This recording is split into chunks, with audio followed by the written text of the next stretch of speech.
techno, trance, hyper techno, speed garage, 140 DJs, I'm gonna give you 3 transitions that you can take for your sets to level them up. For these transitions, we're gonna be looking at using things like looping,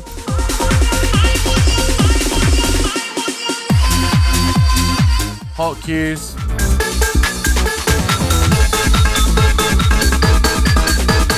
and effects.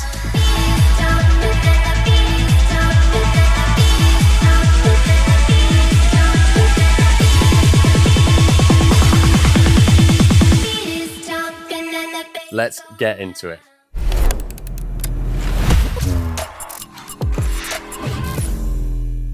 For this first transition, we're going to be using looping. Now, it's always really good to go through your music library and look for spots that you can use in creative ways when it comes to transitions. On the incoming track for this one, we've got a vocal just before the drop, which we can isolate and loop to use in this build-up.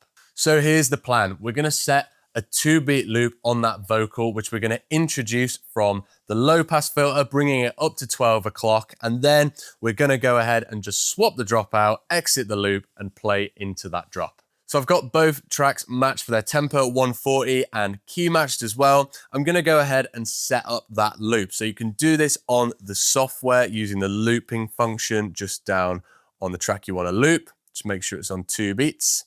And I can actually save that with a hot cue now that that loop is selected. So I'm going to go ahead and press my hot cue. And now whenever I press that hot cue, that loop is saved. So now that that's set, let's get the timing sorted out. So we're going to wait for the start of the next phrase on track 1 to trigger our loop on track 2. We'll do it with the fader up.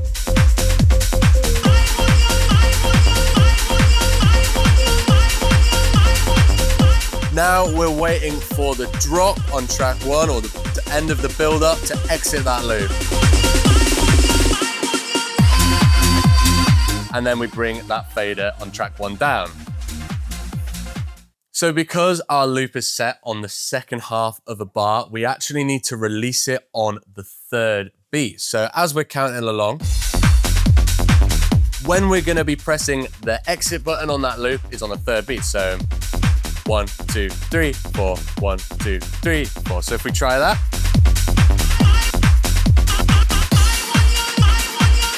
2, 3, 4, 1, 2, 3, 4, 1, 2, 3. And then it would be on phrase. So the last layer on this transition is introducing the filter. So if we get our loop playing, we're actually going to introduce it on the low pass and bring it up to 12 o'clock as we get closer to releasing it or to the drop.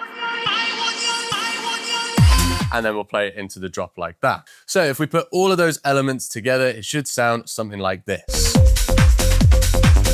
So waiting for my next phrase to trigger my loop. Make sure it's matched up. Low pass on, fader comes up. Start bringing the low pass up.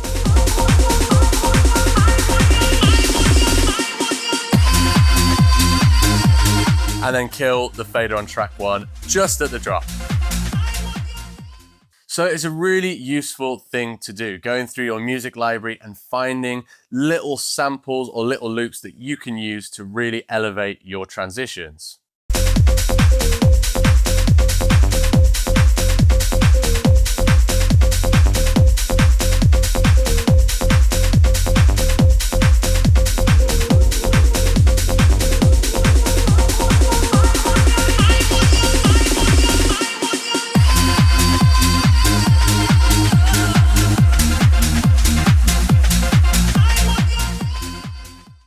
If you're into DJing trance, techno, speed garage, anything 140, be sure to check out the link in the description to the complete DJ package where there's loads more tutorials just like this one.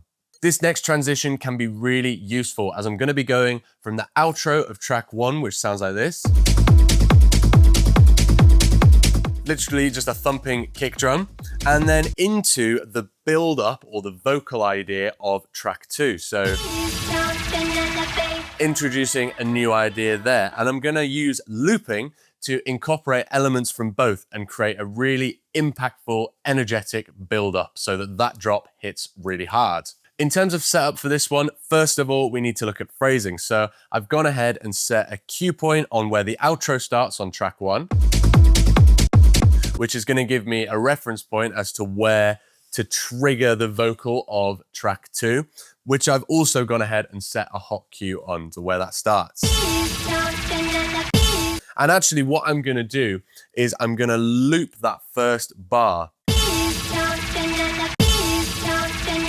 I can actually go ahead and set a loop on the hot cue. So if I press the in button, press play, out. Now if I actually just delete the hot cue I've already made and replace it, that now means when I press that hot cue, it's automatically going to loop. So I can use that bar to introduce that track. And then when we hit that first reference point on track 1, then I'll release the loop and let the vocal play. So let's break down that idea first of all and see if we can get everything starting at the right time. So first of all, while track 1 is playing, I want to be looking at looping that loop I made on track 2 on a downbeat. 3, 4. There we go. Doesn't need to be on phrase because we're just looping 1 bar. Now that that's looping, I can go ahead and introduce it. Just balance with the EQs. Now I'm looking for my cue point to let go of this loop. There we go. Now we can just let these play side by side. And then when we get into the build up of track 2 towards the drop, we're going to start to take away track 1 for the time being.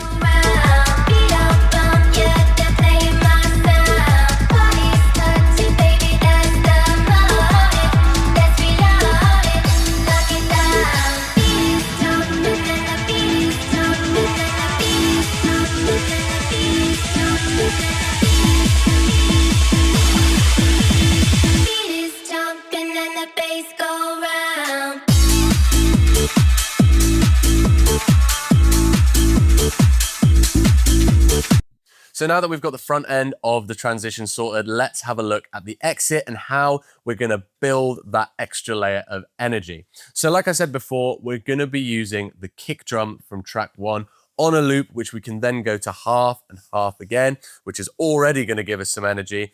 And then on top of that, we can use the low pass filter, bringing it back up to the middle. Let's have a look at how that sounds. So there's our outro. Let's go ahead and set a 1-beat loop. Doesn't really matter where. Now I can go ahead and apply some low pass. So probably about there. And then if I go and half it, and half it again, I'll just go back. As I do that this time, let's see what happens if I bring up the low pass before killing the fader. That's kind of what we're going to be doing into the drop of this second track. Just something to bear in mind as well, when you're halving or doubling loops like this, make sure that you are actually doing that on a downbeat every time, or else it's not going to make much musical sense and it might sound a little bit messy. Let's see if we can now put that into practice at the exit of this transition.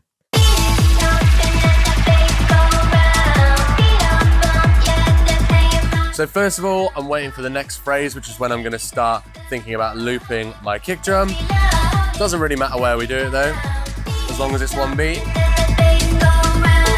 There we go, so we're in a loop. Now on this next phrase, I'm going to bring that low pass down and bring the echo up on track 2. 1, 2, 3, and now. Now I'll go ahead and half the loop. And kill the fader.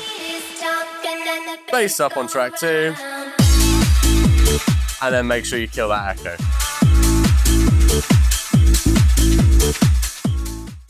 Let's put that all together and try it one more time. Just remember that you can join Crossfader for free for loads more tutorials just like this one. I'm gonna go and leave the link in the description.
So as you've seen, we can use vocal loops for really good creative mixing techniques. We can also do this same idea with instrumentals. So this really well-known instrumental,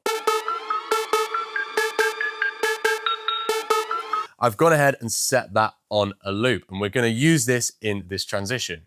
So the idea here is we're going to use that instrumental and the fader to tease in that melody.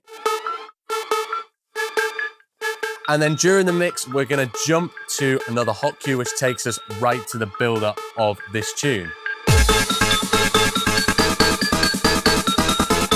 Just a quick tip for a transition like this, make sure that you've got quantize on, which is going to ensure that you stay in time. You can find the quantize function on some DJ controllers, but if not, you can also find it in the software on DJ Pro. It's in the top left of both decks. So just like in the previous transitions, introducing and exiting our loop is going to rely on good timing.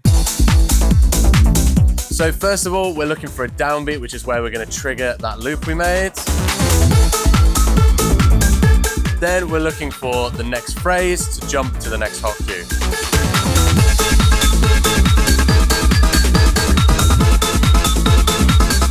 Now that we're in, we can start thinking about the EQs maybe.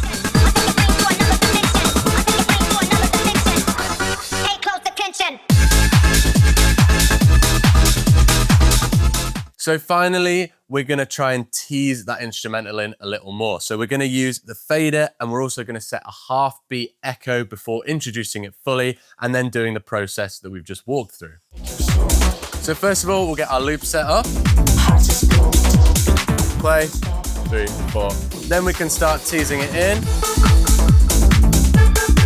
With the echo, set at a half beat.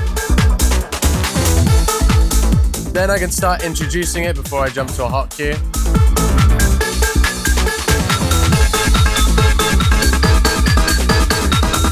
Blend the EQs.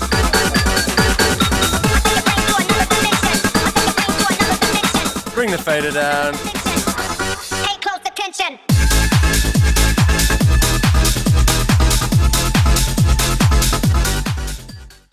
So hopefully that provides a good example of how you can creatively use different musical elements in your sets.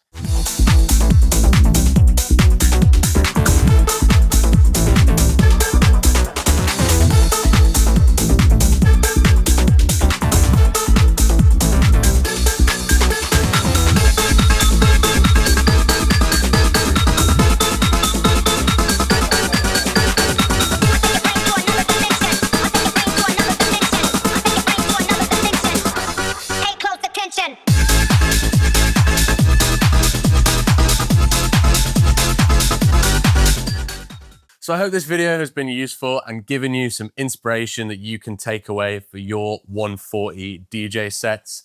If you like this video and want more, be sure to check out this video right here.